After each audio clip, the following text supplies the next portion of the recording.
Jelajahi cara baru mendapatkan informasi. Download Metro TV Extend sekarang.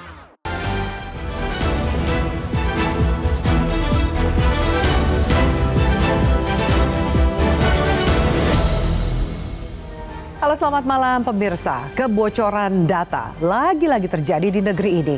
Kali ini ratusan juta data warga yang dimiliki Dukcapil bocor dan bahkan diperjualbelikan. Hal seperti ini bukan pertama kali terjadi. Tapi mengapa pemerintah seakan abai untuk menjaga kerahasiaan data warganya? Padahal kebocoran data adalah hal yang sangat berbahaya. Karena data bisa disalahgunakan oleh pihak yang tidak bertanggung jawab. Apalagi jelang pemilu mendatang, sangat dikhawatirkan data yang bocor disalahgunakan untuk memanipulasi hasil pemilu. Inilah yang akan kami sajikan dalam editorial pada malam hari ini, Negara Abai Data Warga Bocor. Bersama saya, Afiani Malik.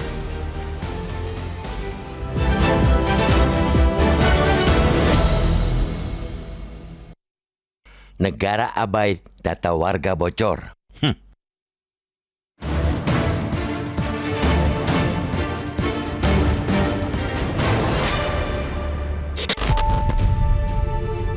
Siapa menguasai data, ia akan menguasai dunia. Begitu menurut sejumlah pakar teknologi. Data bisa diekstrasi atau diolah untuk berbagai kepentingan, baik untuk tujuan politik maupun ekonomi. Itu sebab mengapa banyak negara begitu hati-hati melindungi data warganya. Sebaliknya warga pun perlu waspada untuk melindungi data pribadi mereka dan tidak mudah mengumbarnya lewat berbagai platform aplikasi media sosial. Sayangnya, di negeri ini kesadaran itu masih sangat minim. Ironisnya, negara yang seharusnya melindungi data warganya justru berkali-kali malah kecolongan. Kasus dugaan kebocoran ratusan juta data penduduk Indonesia yang katanya diperoleh dari Dinas Kependudukan dan Pencatatan Sipil atau Dukcapil Kemendagri yang terjadi baru-baru ini tentu sangat memprihatinkan, sekaligus mengkhawatirkan. Apalagi ini bukan kali pertama terjadi. Maka wajar jika peran dan kemampuan Dukcapil sebagai lembaga yang notabene dipercaya menyimpan data dipertanyakan. Mampukah misalnya mereka menjaga kerahasiaan sejumlah data itu dari godaan maupun kepentingan-kepentingan pihak tertentu, baik untuk tujuan ekonomi maupun politik? Apalagi di era sekarang, data ibarat emas atau migas. Siapapun tentu ingin menambangnya, termasuk untuk kepentingan pemilu. Kehadiran Undang-Undang Nomor 27 Tahun 2022 tentang perlindungan data pribadi tentunya juga membawa konsekuensi dan tanggung jawab bagi Dukcapil, bukan hanya Komisi Pemilihan Umum. Kedua lembaga ini tentunya dituntut memiliki mekanisme dan pedoman agar akuntabilitas dan kerahasiaan data bisa berjalan beriringan. Oleh karena itu, kasus kebocoran data ratusan juta penduduk yang terjadi baru-baru ini tentu harus diperjelas ke publik, baik penyebab, cara penanggulangannya, maupun tindakan hukum kepada pelakunya, agar kejadian semacam ini tidak terus terulang. Apalagi regulasinya sudah jelas. DPR kiranya juga perlu memanggil instansi terkait, termasuk Menteri Dalam Negeri yang menaungi Dukcapil untuk menjelaskan perkara ini.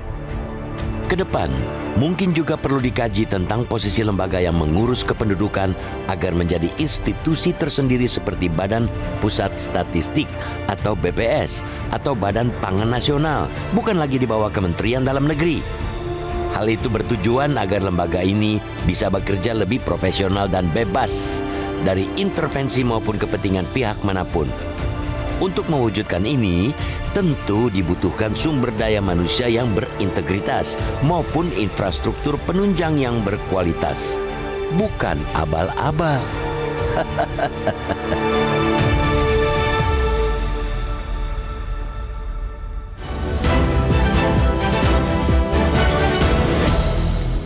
Dan pemirsa, itulah yang akan kami sajikan dalam editorial pada malam hari ini, Negara Abai Data Warga Bocor. Sudah bersama saya anggota Dewan Redaksi Media Group, Bang Don Bosco. Bang Don Bosco, selamat malam. Selamat malam, Afi. Bang Don, ini gini, kalau kita tahu bahwa information is the new gold, itu pepatah yang kekinian. Betul. Jika ternyata penguasaan data pribadi begitu penting, tapi mengapa perlindungannya tidak menunjukkan bahwa hal ini penting? Ya, kalau lihat ya, Afi, kita itu memang kalau dalam soal data itu masih amatiran. Jadi amatiran kita soal data kemiskinan tidak jelas, data nelayan, data petani, termasuk data yang berkaitan dengan data penduduk untuk pemilu.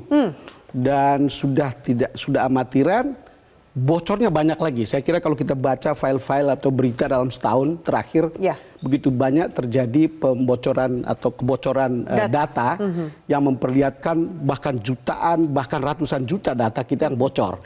Sampai kemudian ada pengamat yang mencurigai bahwa ini sebetulnya dari orang dalam. Dari orang dalam. Yang kita rasakan kemudian kan adalah bahwa kita tidak terlindungi. Saya sering dapatkan data untuk dapat pinjaman atau kemudian investasi macam-macam. Saya sendiri ditelepon oleh 10 orang dari perusahaan yang sama. Kita blok, kemudian muncul lagi dengan nomor baru. Kita blok, muncul lagi dengan nomor baru. Dan ini hal-hal yang kemudian mengganggu. Pada akhirnya kita berbicara tentang perlindungan data. Tetapi kemudian yang paling menarik adalah, yang paling penting adalah bahwa dampak kebocoran data itu terasa oleh semua orang gitu, atau oleh banyak orang, karena itu kan ada kepentingan untuk penipuan, ada untuk pembuatan identitas palsu, ada kepentingan terorisme, lalu kemudian ada penggunaan kejahatan di bidang keuangan, hal-hal yang kemudian kita tahu bagaimana orang terjebak dalam jadi korban karena kejahatan-kejahatan kebocoran data. Bang Don, kalau kita lihat ini, kita punya data yang kami tampilkan juga di layar kaca pemirsa, kasus kebocoran data di Indonesia bisa dikatakan dari 2019 sampai 2023 trennya naik. 2019 hanya ada 3, 2020 21 kasus, 2021 hanya turun 1 kasus. Namun di 2023, padahal ini baru katakan dari semester pertama, sudah ada 35 kasus yang signifikan. Yang terakhir yang kita juga bahas soal Dukcapil ini kami tampilkan pemirsa grafiknya.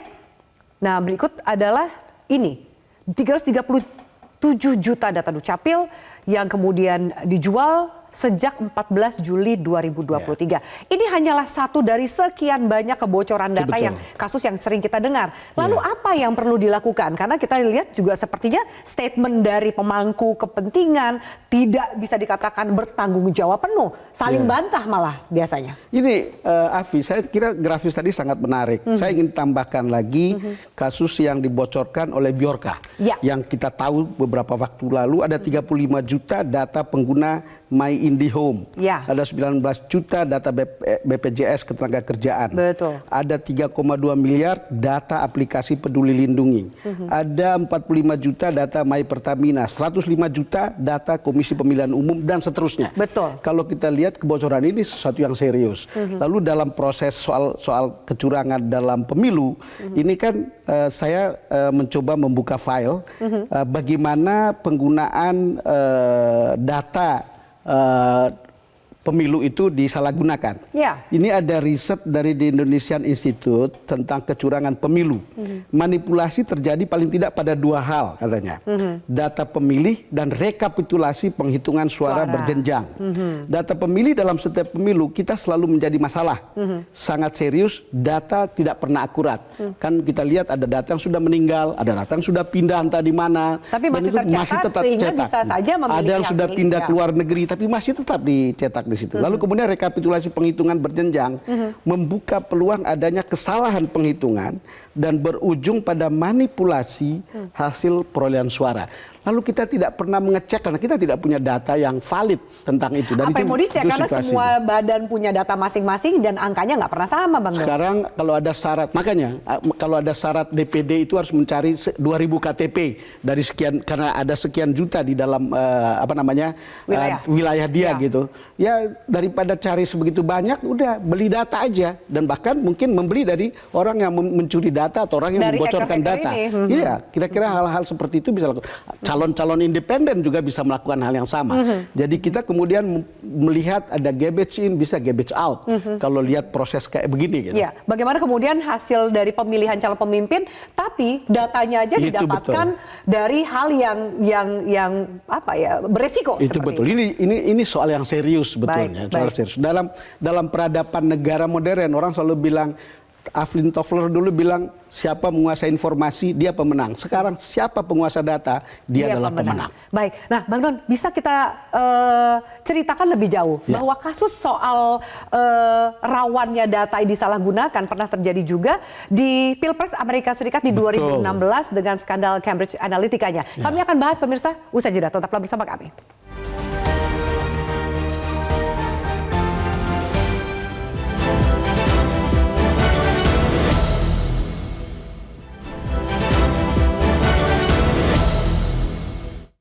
Banyak instansi yang mengumpulkan data pribadi. Ini bocornya yang mana? Kalau bocor bilang 330 juta, lah NIK kita paling 200 juta. Maksud bocor 330 juta? Penduduk kita 277 juta. Berarti kan ada 277 juta NIK. Kok bocor 330? Emang ada hantunya kita punya NIK gitu loh. Iya kan?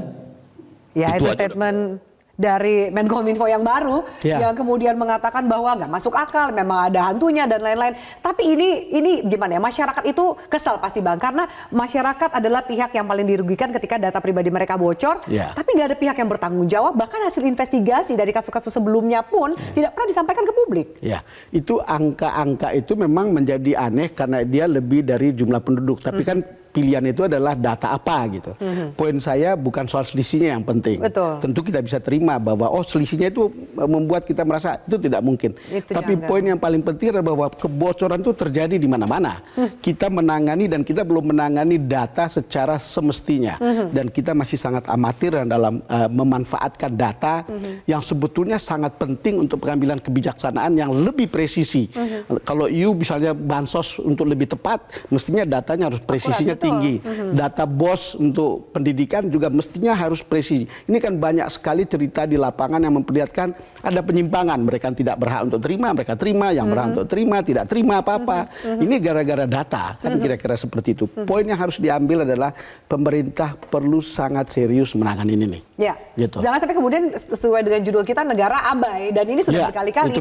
Bahkan Bang, hacker-hacker anonim itu pun nggak ada satupun yang ditangkap. Yang kemudian melalui proses hukum yang jelas. Ini juga tidak ada efek jerah bagi mereka yang bermain data. Kalau lihat mencuri data di dunia maya itu kan kita nggak tahu gitu. Namanya Bjorka, jangan-jangan orang-orang di dalam gitu, yang kemudian menggunakan itu atau menggunakan nama itu. Kita pikir itu dari nun jauh di sana gitu. Tapi memang karena tidak ada hukuman atau belum ada sanksi yang tegas, ya ini tetap berjalan. Dan kita tahu bahwa ini kan source-nya itu banyak sekali, yang namanya hackers itu kan banyak. Lalu kalau kita lihat seperti itu, pilihannya cuman hanya negara yang bisa melakukan itu, bukan orang-orang lain. Negara betul-betul jangan sampai abai untuk menangani data ini.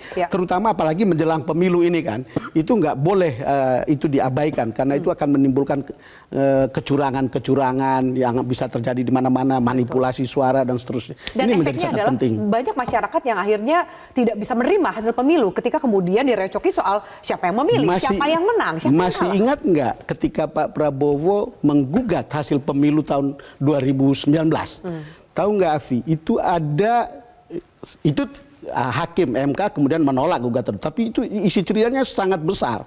Ada 2.000 sekian TPS siluman yang melibatkan 17 juta pemilih. Coba bayangkan, kita tahu bahwa angka itu mungkin dibuat sedemikian rupa, yang kemudian di MK kemudian tidak dibuktikan bahwa itu tidak pernah ada dan tidak terjadi. Tapi poin kita kan, karena kita tidak punya data yang valid tentang itu, lalu kemudian itu jadi bahan untuk perkara. Problemnya bukan soal menang atau kalah, tapi setiap orang bisa memperkarakan hal yang sama-sama tidak jelas. Kan kira-kira begitu. Bang Don, kita akan lanjutkan usaha jeda berikut ini, termasuk ada usulan dari DPR. Perlu adanya komite pengawas perlindungan data pribadi. Apa iya semua kementerian dan lembaga yang kita punya ini masih nggak cukup untuk mengawasi pengawasan perlindungan data pribadi kita? Kita lanjutkan sesaat lagi pemirsa, tetaplah bersama kami.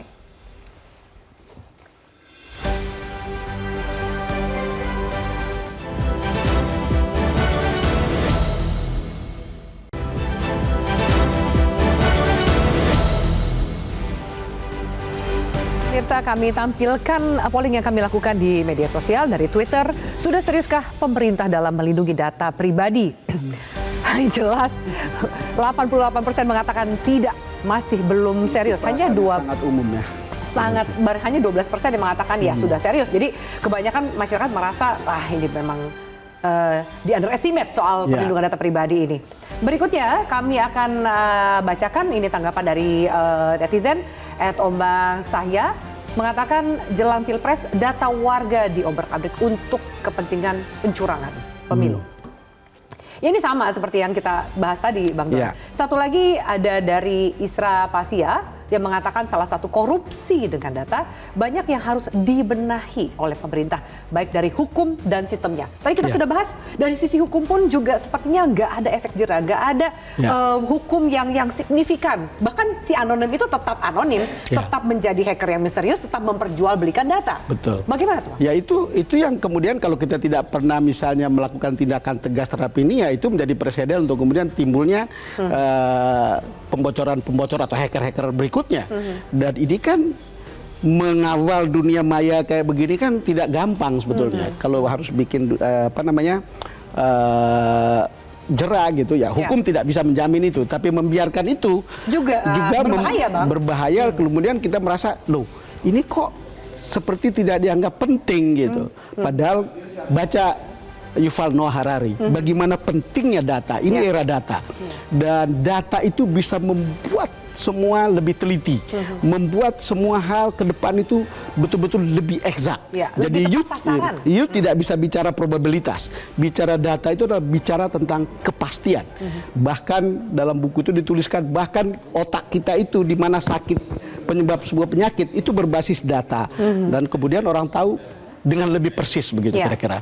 Dan kalau lihat ya, Afi, kalau soal terkait dengan kecurangan untuk pemilu seperti yang dikatakan tadi itu ya, sebetulnya kita waktu evaluasi atau waktu verifikasi parpol kita untuk Pilpres kali ini, kan kita tahu ada sebegitu banyak partai kecil yang kemudian tiba-tiba lolos sebegitu, yang menimbulkan pertanyaan, data apa yang dipakai gitu. Sebelumnya dikatakan tidak lolos, Bang. Betul, koalisi masyarakat sipil bahkan menggugat itu. Bahkan sebelumnya diminta tidak nyatakan lolos supaya tidak ribut, ya udahlah loloskan saja. Jadi ketika awalnya saja kita tidak berbasis data yang valid, so apa yang bisa kita harapkan dari situ? Ketika di masa pemilu yang akan datang, praduga-praduga yang seperti ini harusnya diminimalisir, Bang. Dengan penggunaan data yang tepat, semua hasil bisa dipertanggungjawabkan. Kredibilitas pemilu atau kredibilitas hasil pemilu ditentukan oleh data yang valid. Jadi ketika itu tidak valid, pasti itu menimbulkan keraguan, dan jangan kaget kalau misalnya ada orang yang melakukan gugatan dan itu membuat prosesnya kan menjadi lebih rumit, kira-kira begitu. Lalu ada ide soal perlunya ada komite pengawas perlindungan data pribadi. Bagaimana menurut Bang Don? Perlukah memang itu dibentuk? Ya, kalau kita paham bahwa data itu menjadi sangat-sangat penting, maka itu diperlukan.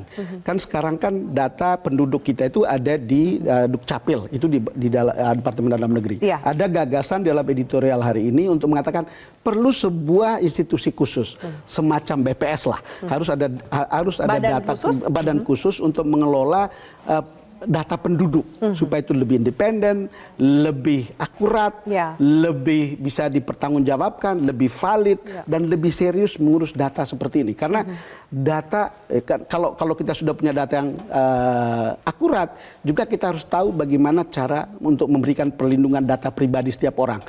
Karena data pribadi itu punya privacy, dan ketika bocor itu mengganggu. Dan ketika itu dicuri misalnya 10 juta, apalagi 100 juta, sebagian dari orang yang datanya tercuri itu sangat terganggu. Dan potensi menjadi korban kejahatan. Betul. Gitu ya. Bisakah masyarakat yang merasa dirugikan, mereka menuntut pertanggungjawaban kepada lembaga yang bisa dikatakan tidak mampu menjaga data pribadi mereka, sehingga keamanan data ini perlu dianggap lebih serius ke depan? Idealnya begitu. Jadi setiap orang yang merasa dirugikan itu harus menempuh proses hukum. Cuman sekarang kan orang tidak tahu bagaimana caranya menempuh proses hukum. Kalau saya dirugikan secara kriminal atau mengalami kejahatan karena bocor data saya kan bisa melapor itu ke polisi. Iya. Tetapi kan tidak semua orang merasa bahwa ini ada urusannya dengan kejahatan seperti ini dan saya melapor ke polisi. Iya. Dan begitu banyak orang yang dikorbankan. Nah, lalu kemudian tentu pertanyaannya adalah soal kesiapan polisi kita untuk menangani perkara-perkara seperti ini. Iya. Soal kesiapan institusi hukum kita untuk bisa menangani perkara-perkara seperti ini. Ini kan dunia baru gitu. Tapi kembali lagi, seperti apapun jalannya, perlindungan data pribadi itu menjadi mutlak di saat-saat seperti ini. Kita akan menunggu DPR akan membuat itu. Sebetulnya banyak yang sudah meminta itu sejak lama, tapi kalau nggak dibuat-buat juga agak aneh juga. Akan terus berulang. Akan Dan terus jangan berulang. sampai kemudian ada tudingan satu pihak atau kelompok memanfaatkan, mengambil keuntungan dari kebocoran data Itu ini. betul. Jangan sampai kemudian begitu. Tapi mestinya DPR tahu kan, karena mereka juga kalau datanya dicuri itu juga menjadi masalah. Mestinya itu juga persoalan mereka dan kita berharap ini selesai segera. Jadi minimal yang bisa dilakukan adalah perbaikan dari sistem hukum dan juga Betul. sistem perlindungannya Itu betul. secara teknologi dan Harus. IT. Terima kasih Bang Non untuk diskusi kita yang menarik pada malam hari ini. Dan juga pemirsa terima kasih atas atensi Anda. Saya Afen undur diri. Kita akan jumpa lagi di editorial malam berikutnya. Selamat malam, sampai jumpa. Bang Non, terima kasih banyak.